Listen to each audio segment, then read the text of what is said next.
In 1995, the life of 15-year-old Elyse Pahler was tragically cut short.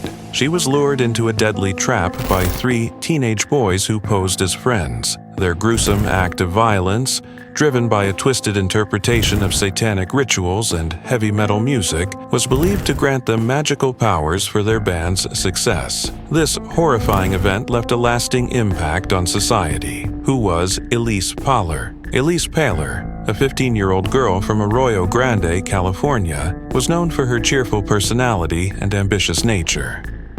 Her life was cut short in July 1995 when she became the victim of a gruesome crime committed by 3 teenage boys, Royce Casey, Jacob DeLashmutt, and Joseph Fiorella. Events leading up to the crime. Elyse's murder plot was envisioned by 2 of the boys who formed a band called Hatred and believed they had made a pact with Satan. They chose Elyse because she fit their criteria of a blonde-haired, blue-eyed, reputed virgin. Influenced by certain heavy metal music and its distorted interpretations, they believed that committing a sacrificial murder would improve their guitar-playing skills and give them magical powers to succeed as a band. Night of the murder. On the night of the murder, Elyse was lured out of her house by the boys under the false promise of drugs. However, before she even had a chance to partake in narcotics, she was viciously attacked. She was strangled and then stabbed multiple times. None of the individual wounds were fatal, but the combined injuries caused her to slowly bleed to death.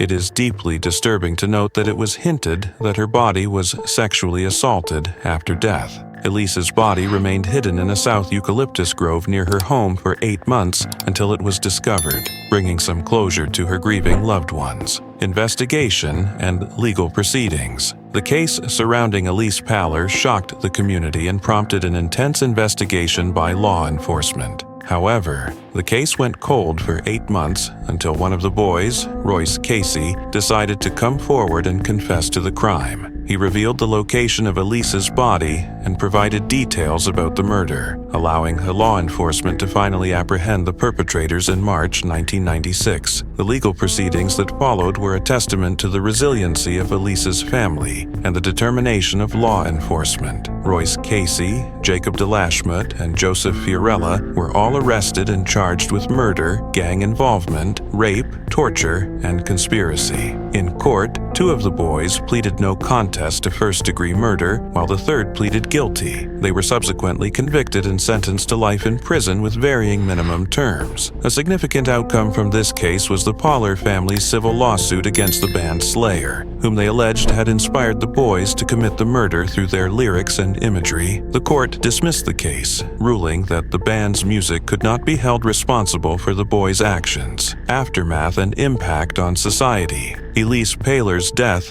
had a profound impact on society, sparking discussions and debates about the influence of media, including music, on the behavior of young people. The case highlighted the potential dangers of satanic influences and extreme ideologies on vulnerable youth. In 2021, one of the individuals involved in Elyse's murder became eligible for parole. However, the governor denied their release after opposition from the district attorney, ensuring that the convicted individual remained behind bars. The tragic story of Elyse Pahler serves as a grim reminder of the dangers that can result from misconstrued beliefs and the potentially devastating consequences of violence. Her memory lives on, sparking conversations about media influence, personal responsibility, and the justice system's role in addressing such cases. Furthermore, the establishment of the Elyse Pahler Foundation, aimed at providing resources and support to families of victims of violent crimes, ensures that Elyse's legacy continues to make a positive impact on those affected by similar tragedies. Through the foundation, her memory inspires action, fostering a safer and more compassionate society for all. Elyse Pahler's killers. Where are they now? In a surprising turn of events, one of Elyse's killers, Royce Casey, was granted parole in March 2021. This decision was reversed by Governor Newsom in July 2021, but then in June 2022, a local Superior Court judge granted Casey's petition for parole. Casey's attorneys argue that he has turned his life around behind bars, educating himself, developing marketable skills, and expressing profound remorse and regret for his actions. Jacob Jacob DeLashmutt's next parole hearing could be scheduled between June 1st and July 31st, 2023. As for Joseph Fiorella, he had a parole suitability hearing on July 6th, 2022. The outcome of that hearing was a denial of parole. However, he is tentatively scheduled for another suitability hearing in June 2023, Jennifer's Body and the Elyse Pahler case. Yes, the 2009 horror comedy film Jennifer's Body does share some similarities with the tragic circumstances surrounding Elyse Pahler's murder. The movie, penned by Diablo Cody and directed by Karin Kusama, involves a high school student who falls prey to demonic possession and embarks on a killing spree in a small town.